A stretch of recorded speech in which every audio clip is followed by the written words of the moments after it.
Hello, welcome to Squish Vision, where I am going to give a reaction to the Acolyte Destiny, the third episode in the second week of this new show set during the High Republic. So this episode, fairly early on actually, I think, for a show, is entirely flashback. Um, Not even any bookended or cliffhangers set during the modern era, so we don't get modern day um, May and Osha or any of the Jedi who are currently around. It's purely the four Jedi who we know who are on the planet 15 years earlier, plus a younger Osha and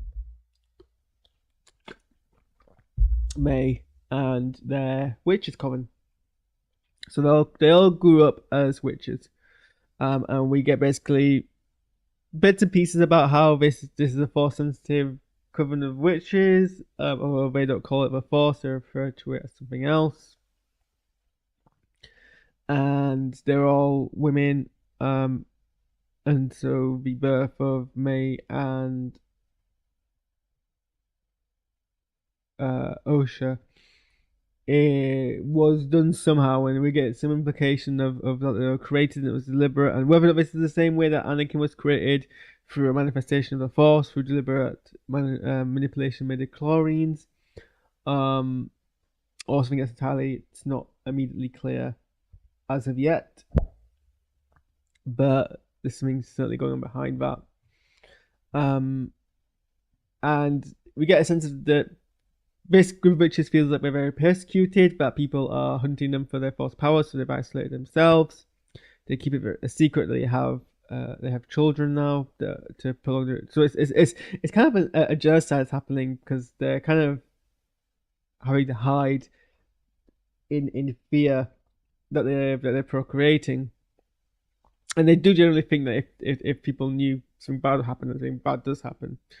So in a way, and the nice, great, complicated thing of this episode is it's not clear who is right. I mean, we're told and we've been trained and taught for so long to consider that the Jedi are good guys, and we know there's exceptions, and we know that they're somewhat incompetent and they've become like victims of their own success, and pieces defeated them. And by the time we get to the fall of the empire, they've become so comfortable with their power that they're not able to kind of stop Darth Sidious. But at no point was the Jedi Order as an entirety portrayed as like a corrupt, um, antagonistic, evil force. Like at worst, it was just too complacent and easily toppled over. Um, like so they were flawed for sure, but at no point did we ever get the implication that they were like were like bad.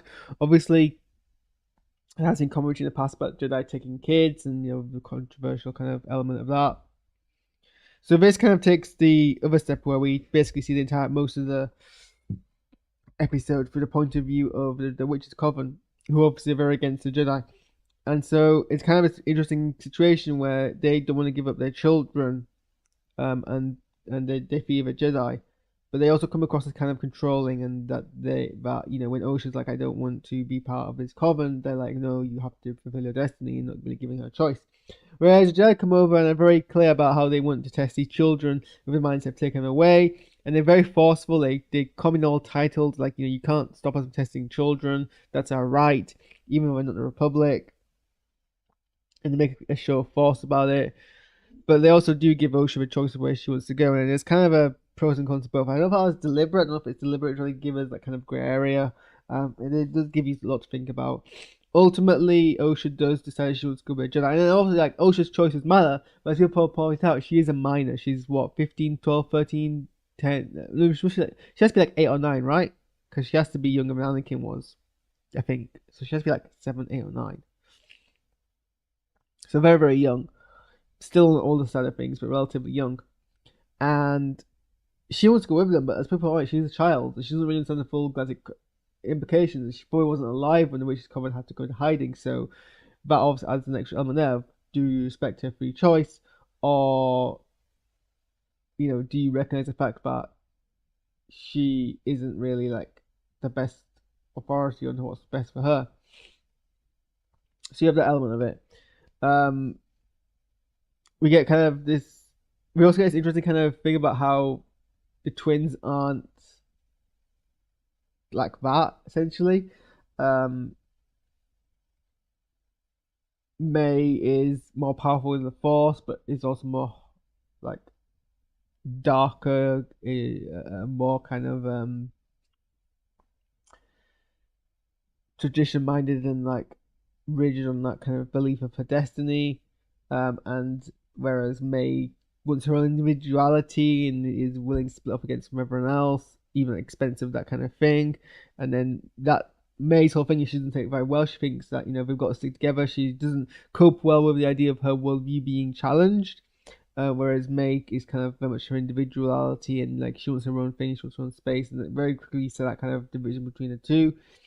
And that division kind of goes to extreme. So obviously the Jedi come along and Ocean wants to go on a Jedi. May sees this as a betrayal, and she decides to kill everyone. Or she decides to kill May, Osha, and that kind of apparently kills everyone. I don't know how much I believe whether or not simply setting a door on fire and a room on fire would literally kill everyone in that facility. So I don't know if that's a just something that in execution just missed for me, or if there's something deeper there and there was something else going on that we're not entirely sure about.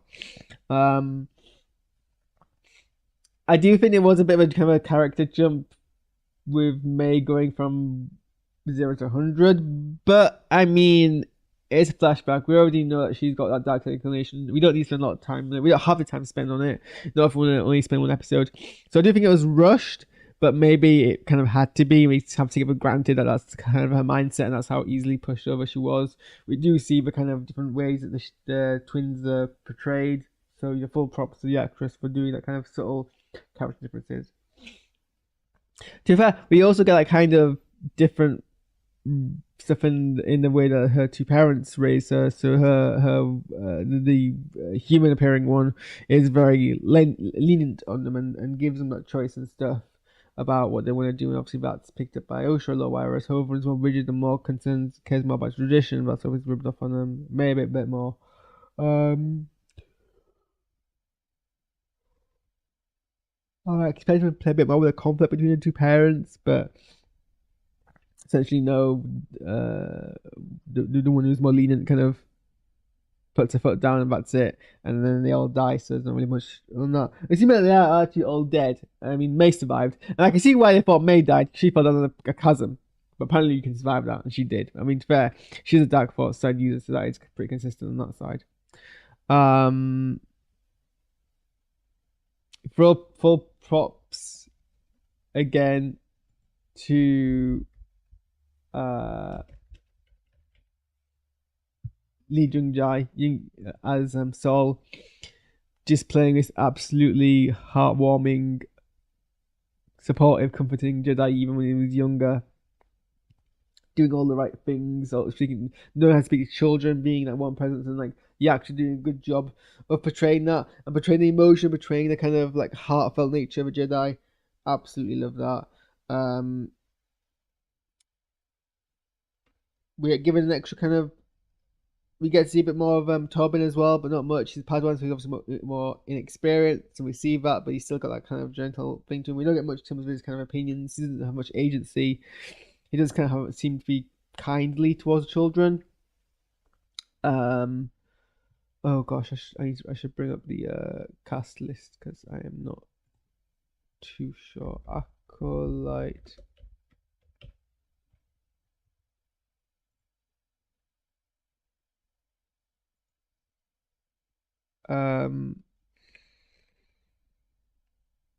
Indara, definitely the kind of more experienced Jedi with a much more kind of stern attitude, but she is willing to give kind of Sol that space to go along. We see that kind of here. That's consistent with how we see her when she's older, so she hasn't changed much, but she's obviously the one that needs to. We don't know enough about Kelnaka older because we've only just seen him briefly, but I do love him in this. We don't again see him a lot of him in the flashback, but great elements of his character. Um, I don't really know how to describe it, but it's kind of how you expect a Wookiee to act, would you like to act. I like that they were using their sense of smell to to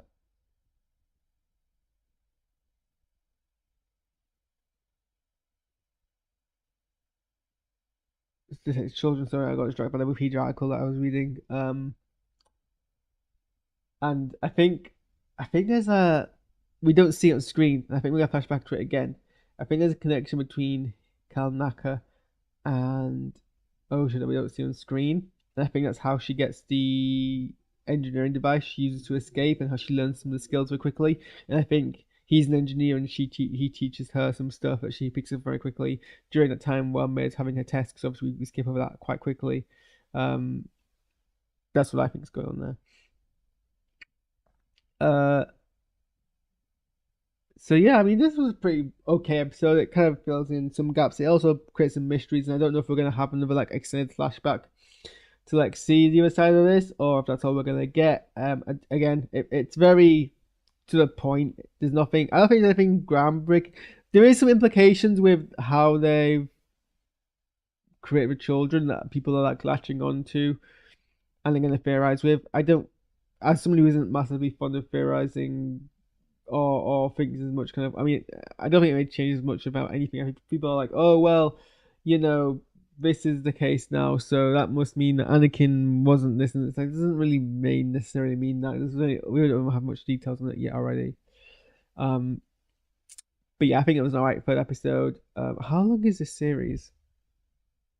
How many episodes are they going to be?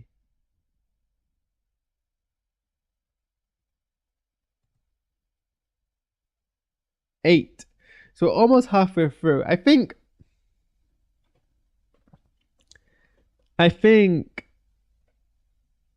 it's fine to have this episode this early on and do so little. Um, as long as we catch up in the next couple episodes. I'm fascinated to learn more about the director, uh, Kogonada, because from what I can tell from this Wikipedia article, he made his name doing media analysis of other people's films by doing video essays on YouTube, and that's like, huh. So you can do that and get it successful.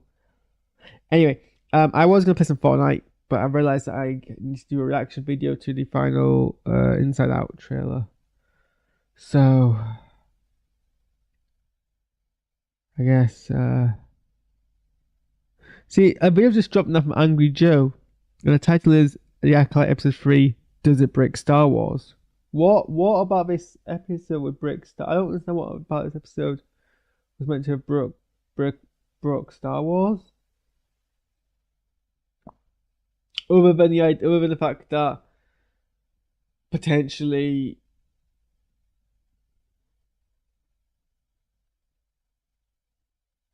someone else that was Anakin was artificially created by the Force, and if the Jedi never find that out, then it doesn't really matter. I mean, the prophecy is flawed as it is. Anyway, I'm going to do this reaction video, and then we will see if I have time to Fortnite. But I think I'm flaking now, and I went to bed late last night, so probably going to call it after that. Okay, goodbye.